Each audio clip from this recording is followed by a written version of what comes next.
On va continuer notre conte, l'exil d'une princesse, et on va un petit peu revenir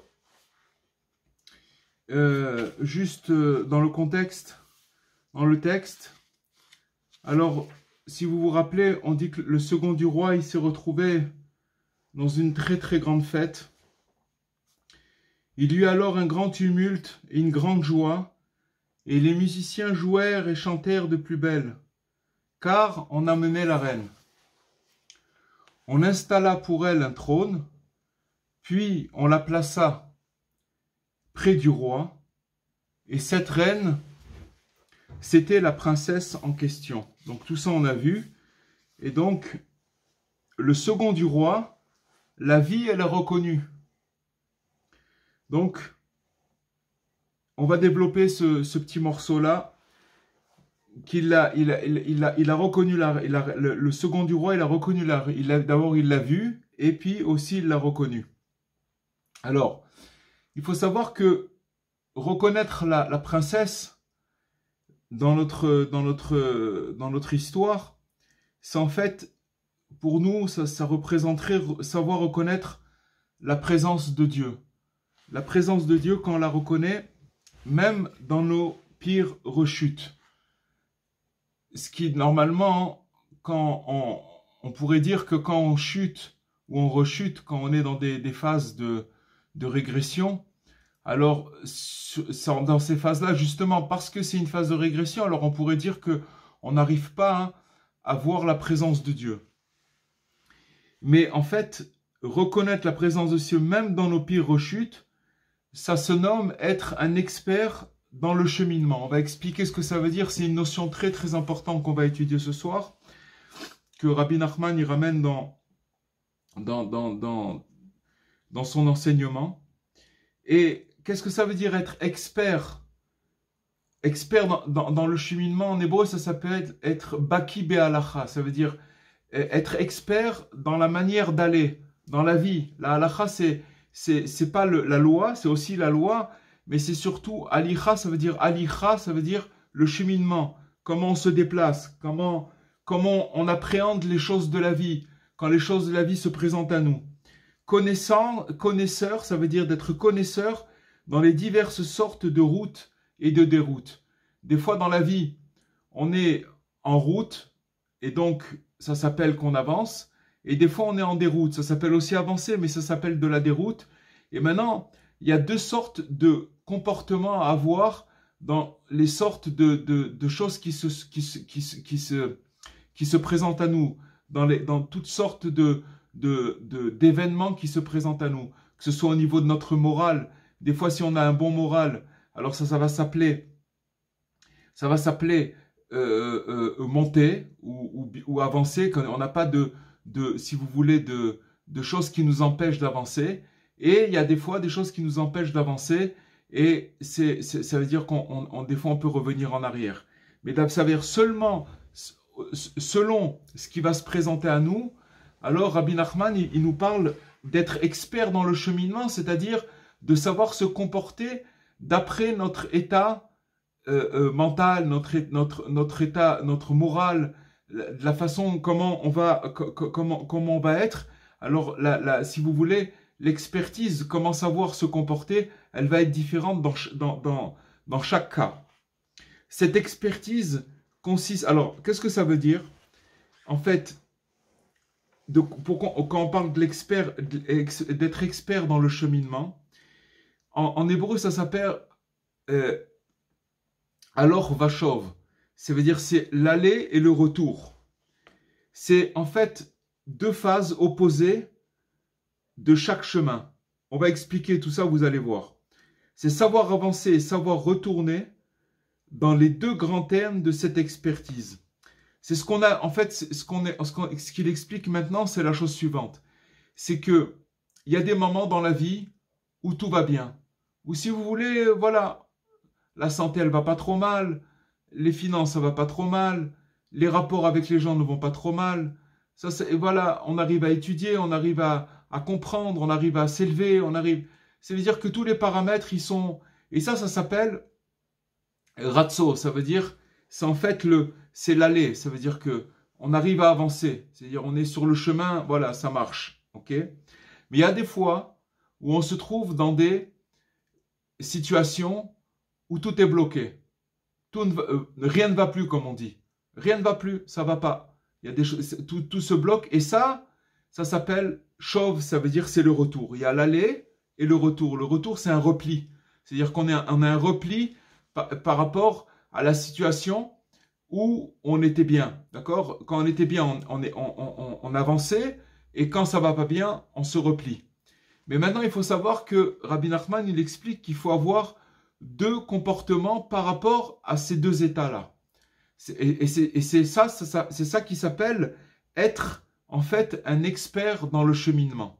Être expert dans le cheminement, c'est-à-dire selon la phase dans laquelle je vais être, ou la phase d'aller, ça veut dire le ratso, ça veut dire d'avancer, quel comportement je dois avoir, il faut le connaître. Et maintenant, quel comportement je vais avoir quand je vais être en phase de repli. Il faut savoir que si par exemple quelqu'un en face où tout va bien, il va employer le comportement comme si qu'il était dans un repli, ça marche pas. Et le contraire aussi. C'est-à-dire que si quelqu'un, ça va pas, il est dans un repli et qui veut continuer à avancer et à continuer à avancer, il va se retrouver, il va craquer, il pourra pas. Alors, donc il faut avoir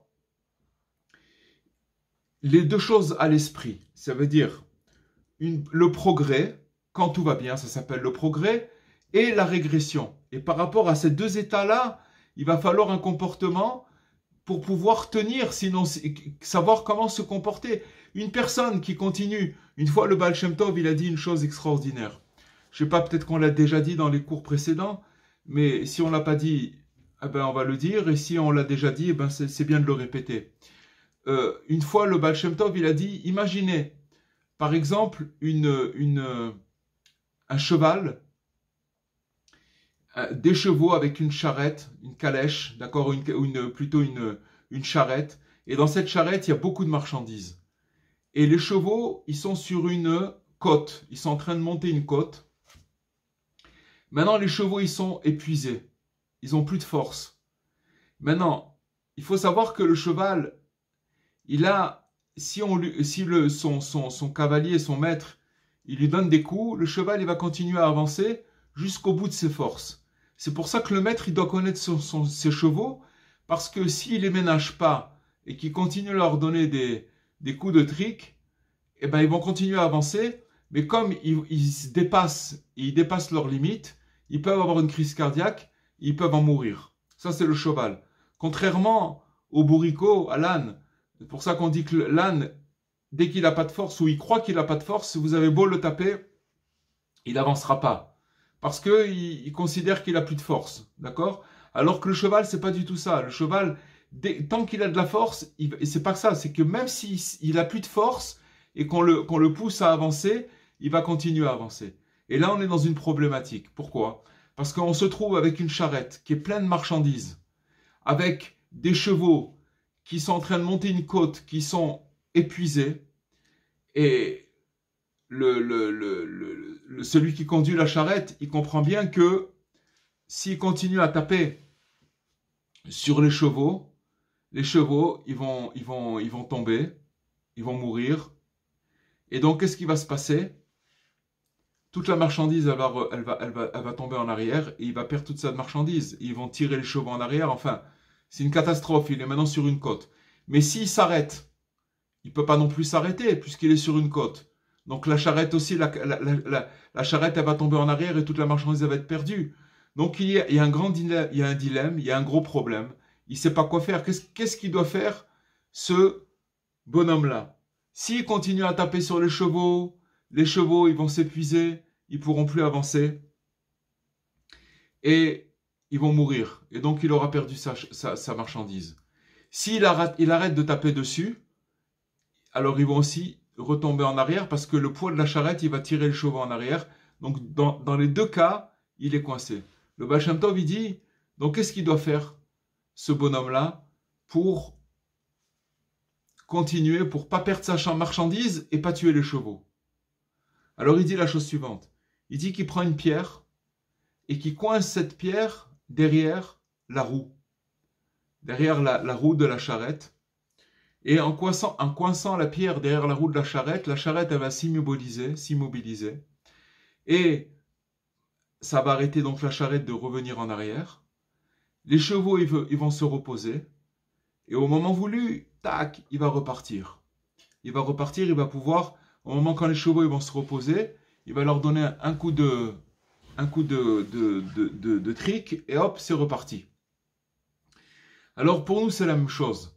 Il y a des moments où, au Hachem, ça avance, tout va bien, on arrive à faire des efforts, on arrive à avancer, on arrive à progresser, tout va bien à tous les niveaux, que ce soit au niveau intellectuel, au niveau financier, au niveau santé, à tous les niveaux, d'accord? Tout va bien.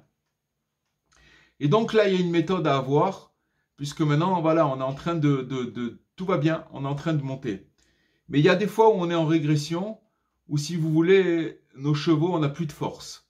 Et si à ce moment-là, on continue à taper sur la machine, c'est-à-dire à nous forcer d'avancer et de progresser, alors ça peut être la catastrophe. Il y a des gens qui sont revenus complètement en arrière. Qu'est-ce qu'il nous dit le Rabbel Shem Tov? Il nous dit, mets une pierre. La pierre, c'est la prière. Ça veut dire que maintenant, repose-toi.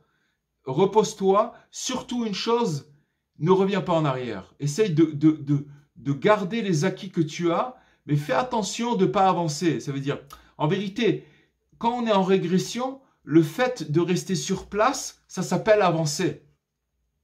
Vous comprenez? Le fait de rester sur place quand on est en régression, ça s'appelle avancer. Malheureusement, qu'est-ce qui se passe? Il se passe que quand on est en régression, alors il y a une voix qui nous dit, ben ça y est, plus que tu avances pas, ça veut dire que tu recules. On nous fait croire qu'on est en train de reculer parce qu'on n'arrive pas à faire les choses qu'on avait l'habitude de faire. Mais ce qu'on nous demande à ce moment-là, c'est de se reposer et de garder les acquis, ce qu'on a réussi à glaner, au moins de garder ça et de surtout pas rajouter même rien du tout, de rester, de pas bouger. Et quand on reprend des forces, on peut repartir. Donc ça, c'est une image. C'est une image que dans les choses de l'esprit, progrès et régression, le haut et le bas s'alternent et se succèdent au point de demander une vigilance permanente et une capacité d'adaptation. Et oui, parce qu'il faut avoir de l'adaptation. Est-ce que maintenant, si je crois que je suis en train de monter et que tout va bien et que je continue à taper sur les chevaux, alors je vais m'écrouler. Et si, en vérité, ça va bien, d'accord, que je suis en train de monter, mais que j'ai le comportement que je dois avoir au moment où je suis en régression, ça veut dire que alors je mets au lieu d'avancer et que je peux avancer, je mets une cale derrière la roue, alors j'ai rien fait du tout non plus. Et donc c'est pour ça qu'il faut une vigilance permanente et une capacité d'adaptation. Parce qu'il y a des fois où ça peut être dans une journée, on peut être confronté à plusieurs fois, à différents états d'âme où on va nous faire monter et descendre. Et si vous voulez, c'est ça qui s'appelle être expert en cheminement. Afin d'employer, dans chaque cas, le genre d'expertise qui lui correspond vraiment. Ça veut dire comment je dois me comporter. Ça, c'est un des enseignements de Rabbi Nachman. On pourrait en parler et creuser plus, mais disons que dans le conte, c'est ramené comme ça. Et cette expertise, elle consiste à savoir que même au sein des pires ténèbres réside la lumière infinie. Ça, c'est déjà... Alors, on va prendre le cas de la régression qu'on a cité maintenant. Quand tout va bien, je vais vous expliquer une chose. Quand tout va bien, on prouve rien. Parce que quand tout va bien, eh ben, ça roule. D'accord? On n'a pas besoin. Pourquoi? Quand tout va bien, c'est on arrive à voir cette lumière infinie. Elle est évidente. Elle est devant nous. Elle est brillante. Donc, on n'a pas de question. On peut avancer. Tout est clair. C'est comme si que vous mettez quelqu'un avec un beau soleil, un beau temps, et vous le mettez sur un chemin, et vous lui dites, allez, vas-y, avance, il a pas de problème. Mais mettez cette même personne, il avance, il peut avancer parce qu'il fait beau, tout va bien, il voit, c'est clair, tout est clair. Mais mettez-le maintenant, la nuit, avec du brouillard, et à 2 heures du matin, avec du brouillard, avec un peu de pluie, etc., c'est déjà plus la même chose. Alors, maintenant, qu'est-ce que c'est cette expertise? C'est que quand on se trouve au sein des pires ténèbres, des rechutes et des chutes, il faut savoir que là réside là-bas la lumière infinie. Précisément parce qu'elle est infinie et elle ne connaît aucune entrave ni limite. Pourquoi on dit la lumière infinie? Parce que la lumière infinie, elle arrive même dans les zones les plus obscures qui existent. Elle est là et elle traverse ces zones-là. Et elle y est cependant bien voilée, et ce voile n'est autre que notre propre ignorance de sa présence. D'où vient le voile du fait que quand on est dans un moment de régression, on n'arrive pas à voir cette lumière? Tout simplement parce qu'on ignore qu'elle existe. Et c'est ça en fait que le mauvais penchant, ou le Yetzer Hara, appelez-le comme vous le voulez, ou comme il a dit Rabbi Nachman, l'imagination, nous fait croire que on est perdu. On est perdu. Alors que si on arrivait à se souvenir qu'il y a une lumière infinie et que cette lumière infinie, elle arrive dans ces endroits les plus voilés, les plus obscurs, alors le fait, le fait de le savoir, ça changerait beaucoup de choses. Si seulement on arrivait à se rappeler de ce principe lors des inévitables revers, on ne peut pas éviter les revers. Des fois, on essaye de trouver une zone de confort pour se protéger en croyant qu'on on a de l'expérience et que maintenant on va réussir peut-être à trouver un petit coin comme ça tranquille, et puis on se rend compte qu'on est vite rattrapé par la vie et que inévitablement on retrouve encore des revers.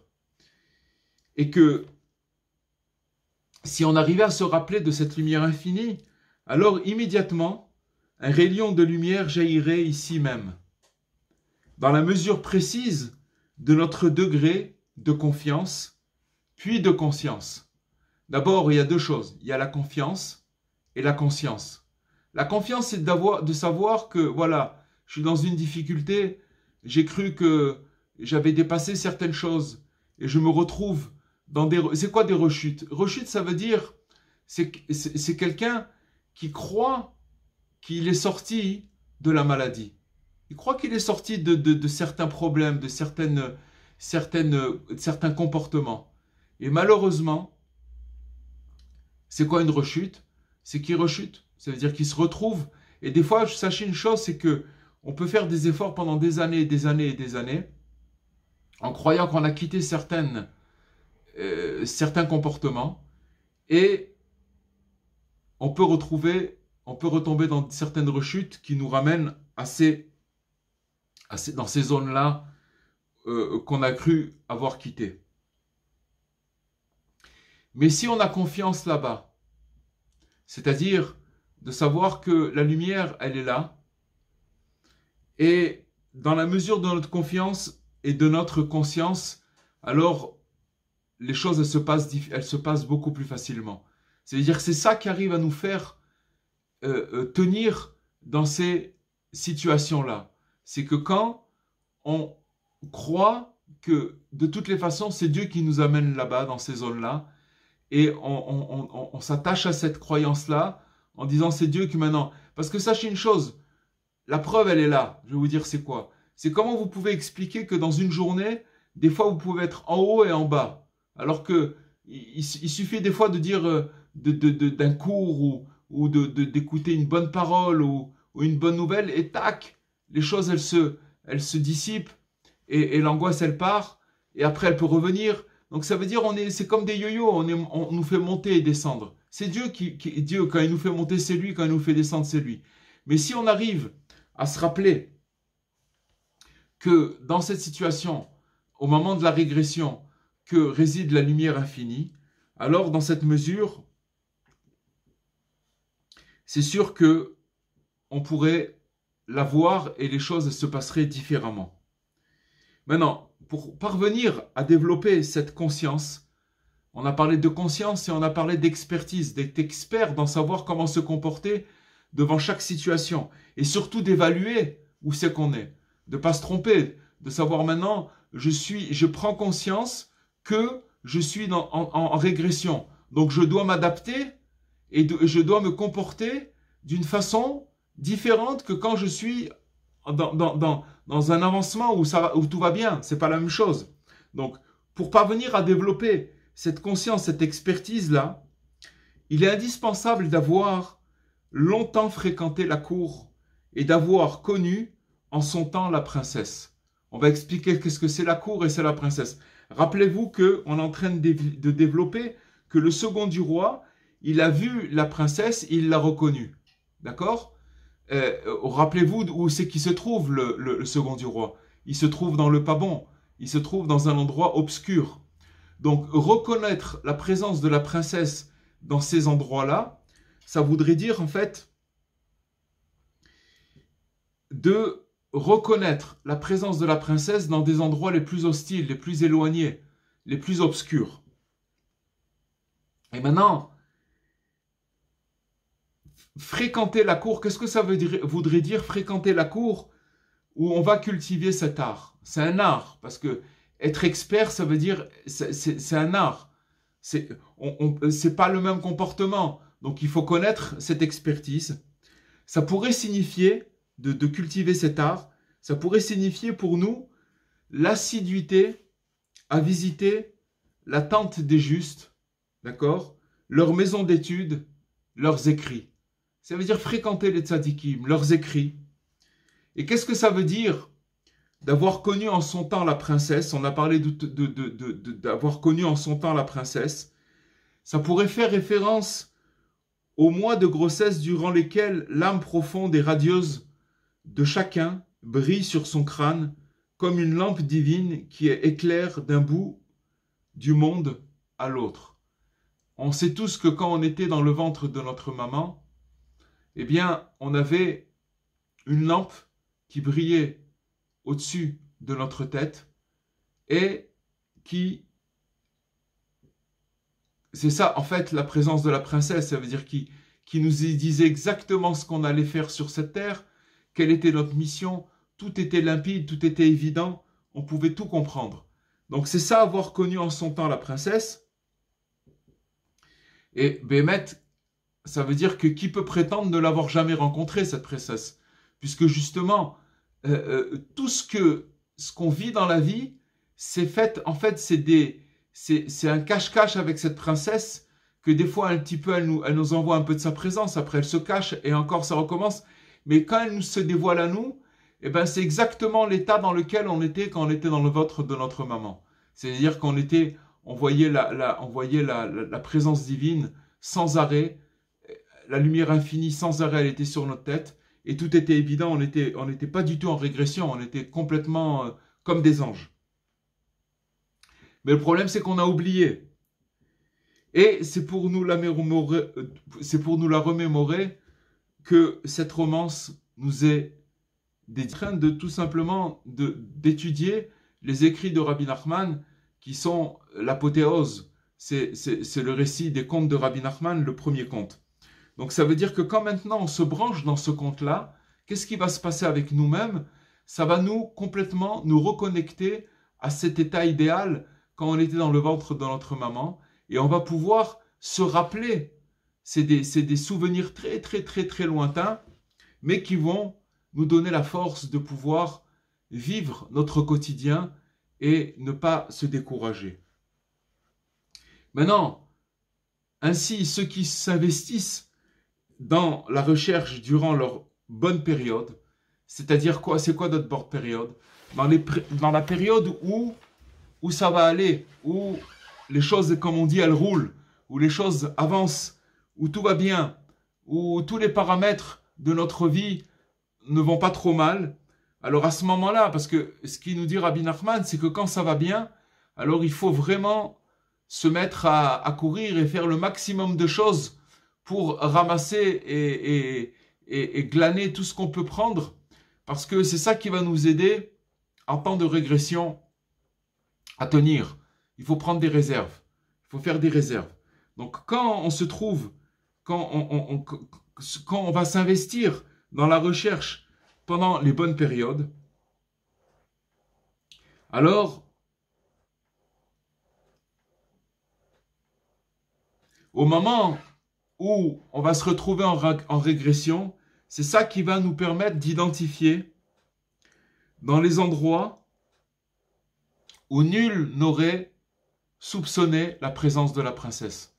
C'est-à-dire qu'en vérité, ce qui va nous donner la force de trouver la lumière, cette princesse, dans les endroits les plus obscurs de notre vie, c'est quand on aura investi dans la recherche au moment où ça allait bien.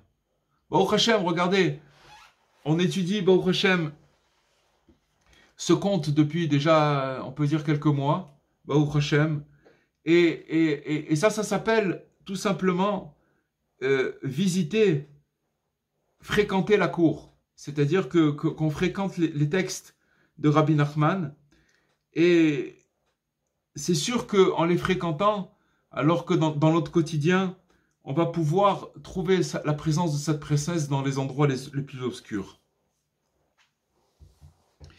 Et en fait, cette lucidité-là, à qui elle manquait dans quelques semaines, on va commencer à parler dans deux semaines déjà, ou à peine. On va commencer à parler de Yosef et de la vente de Yosef et que ses frères l'ont vendu, Yosef Hatzadik, et que en fait ses frères ils ont manqué de lucidité et en fait ils ont pas reconnu leur frère. Pourquoi ils l'ont pas reconnu? Parce que c'était devenu un prince d'Égypte qui s'occupait de toute la maintenance de Pharaon, de toute l'économie du pays, d'accord, d'Égypte.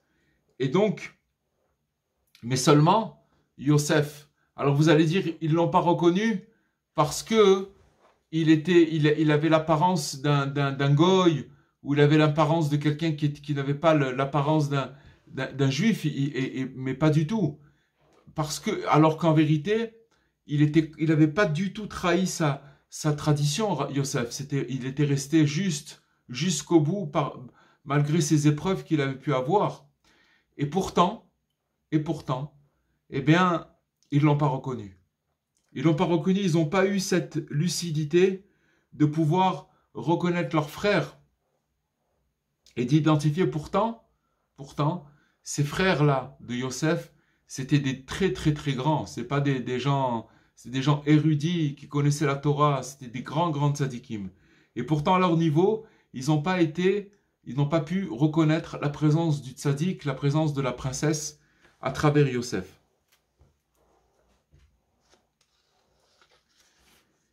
Alors, s'ils avaient eu, les frères de Yosef, une connaissance plus approfondie de leur frère Yosef, ils auraient pu le reconnaître dans n'importe quel déguisement. Vous voyez, la princesse, elle était au milieu de fêtes complètement païennes et profanes, etc., qui étaient loin de la tradition, à tous les niveaux. Et pourtant, on voit que le second du roi, il l'a reconnu. Il a vu la princesse, il l'a reconnu, alors qu'il était dans l'endroit du pas bon. Mais il a réussi, il a eu de la lucidité, et il a réussi à décerner la princesse. Or, même lorsqu'il se dévoila ouvertement à eux, quand le frère Yosef il s'est dévoilé à leurs frères, à ses frères, ils sont restés sceptiques et incapables. Ils étaient incapables d'admettre leurs erreurs. C'était impossible. C'était tellement fort ce choc qu'ils ont pris comme ils n'ont pas réussi, parce que finalement l'endroit où il se trouvait Yosef, c'était en Égypte, c'était le fin fond de l'idolâtrie, et que quand les frères de Yosef ils viennent pour ramener du manger en Eretz Israël parce qu'il y avait la famine, c'est Jacob qui les a envoyés, et donc il est venu chercher du manger. Ils se sont retrouvés dans une cour royale avec avec Yosef qui était le second du roi, qui était le premier ministre du roi Pharaon, et ils l'ont pas reconnu. Alors eux aussi se sont retrouvés dans le pas bon, dans cet endroit pas bon, mais ils n'ont pas eu cette lucidité pour reconnaître Yosef. Et d'ailleurs, avant ça, l'histoire, c'est qu'ils ont été, les frères, ils ont vendu leur frère, ils ont vendu Yosef. Donc c'était vraiment, ils n'ont pas eu cette lucidité-là. On va continuer encore un petit morceau dans le texte. Donc on est arrivé que le second du roi la vit et la reconnut. Puis la reine lança un regard et remarqua quelqu'un étendu dans un coin. Elle le reconnut aussi. Donc on voit que déjà, d'abord, le second roi, le second roi, le premier, c'est lui qui l'a vu et qui a reconnu la princesse. Ensuite, elle a lancé un regard, sans doute dans la salle, et remarqua quelqu'un étendu dans un coin. Quand déjà on parle d'étendu, d'être affalé, effondré, éclaté, c'est un état moral de bassesse, ou que la personne elle n'a pas la force de bouger. Quand on s'étend, ça veut dire il était affalé, il était effondré, il était éclaté. Et on peut dire aussi qu'un coin, quand Rabbi Nachman il utilise ce mot, ce coin, il était étendu dans un coin, c'est un endroit de repli. Ça veut dire de débâcle. C'est pas un endroit où c'est la personne où elle est repliée sur elle-même. Aucun doute qu'il y ait un rapport direct entre cette retraite et le fait qu'il ait récemment consommé des mets appétissants. Donc là, on va rentrer dans un autre aspect, c'est que finalement, il a mangé. Et donc, on comprend tous on sait tous que quand par exemple on mange, il y a la digestion. Et en général, quand on digère, on va prendre par exemple le cas du Shabbat, on va un petit peu se laisser aller sur le manger parce que c'est Shabbat, alors on veut honorer le Shabbat. Et des fois, on dépasse un petit peu la limite. Alors, par exemple, le Shabbat après-midi, on va avoir une grande léthargie, comme ça on va vouloir dormir. On peut comprendre que la digestion, elle peut amener un homme à s'endormir, à s'allonger et à s'effondrer. Mais on va dire que là-bas, comme il était dans l'endroit du pas bon, alors il a consommé des mets appétissants.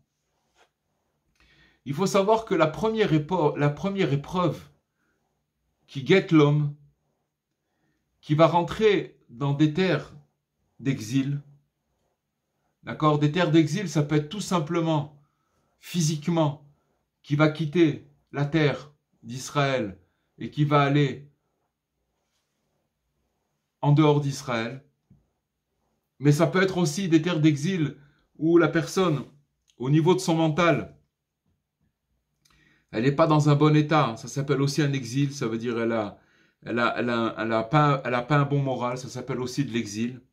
Ce qui le guette, la première épreuve qui guette cet homme-là, c'est la faim. D'avoir de la fringale, qu'il a envie de manger. Parce que, regardez, on va prendre un cas historique, le cas des Juifs d'Algérie. D'accord ? Il y a eu, dans les années 60, il y a eu une migration de Juifs qui venaient d'Algérie et qui sont venus en France. Il y en a eu beaucoup, d'accord, des dizaines, voire des centaines de milliers.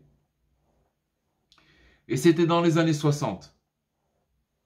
Et donc ils étaient rapatriés d'Algérie et ils ont été confrontés à ce genre d'épreuve. C'était quoi Ils se sont trouvés dans la grisaille, ils ont quitté le soleil, l'Algérie, les orangers, etc., les bonnes senteurs et leurs repères, etc.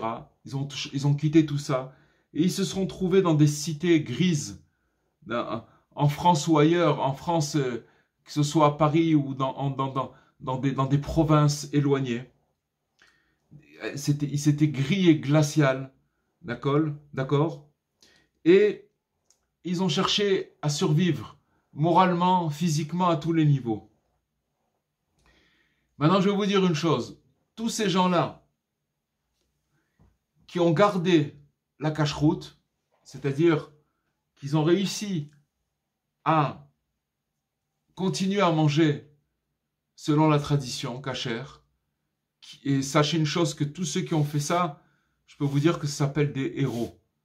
C'est des héros, pourquoi? Parce que, à contrariori, il faut savoir que ceux qui n'ont pas réussi à faire ça, eh ben, tout de suite, ils se sont assimilés, et il n'est rien resté de la tradition, et après leurs enfants, il y a eu des mariages mixtes, etc., et puis voilà, et ça s'est perdu, ça s'est complètement perdu.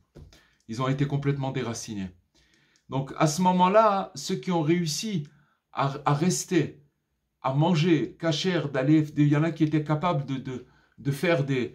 vous savez, quand moi je suis revenu à la religion, j'avais 14-15 ans, alors je voyais ma grand-mère, je la respectais énormément, mais je ne voyais pas sa grandeur. Et ça m'a pris beaucoup d'années jusqu'à que je fréquente les textes et surtout d'avoir compris, grâce à mon Rav, le Rav Israël Yitzhak Ben Fortuné, que Dieu lui donne la santé et la réfoua chez les mains, j'ai compris à travers ses enseignements combien ces gens c'était des héros.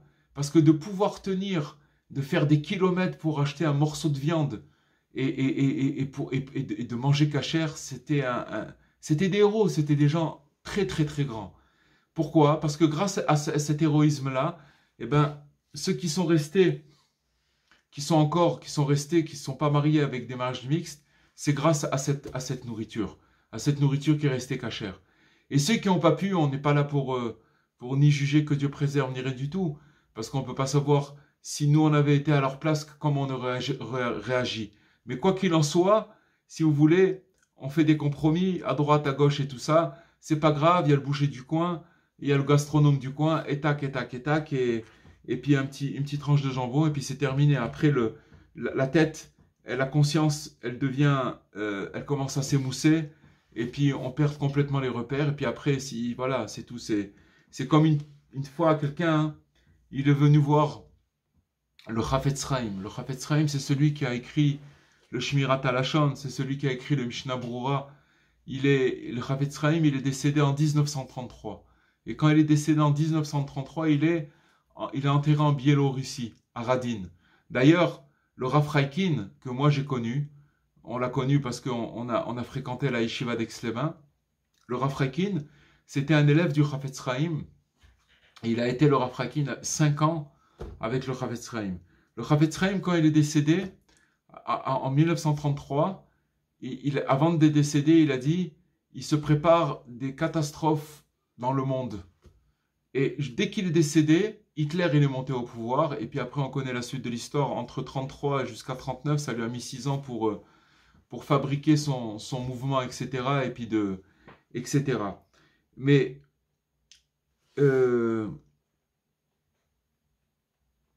pourquoi je suis parti à parler de ça maintenant? Oui, alors il a dit le Chafetz Chaim. Une fois, il y a quelqu'un qui est venu le voir, il lui a posé la question. Il lui a posé une question, il a dit, est-ce que j'ai une question à vous poser?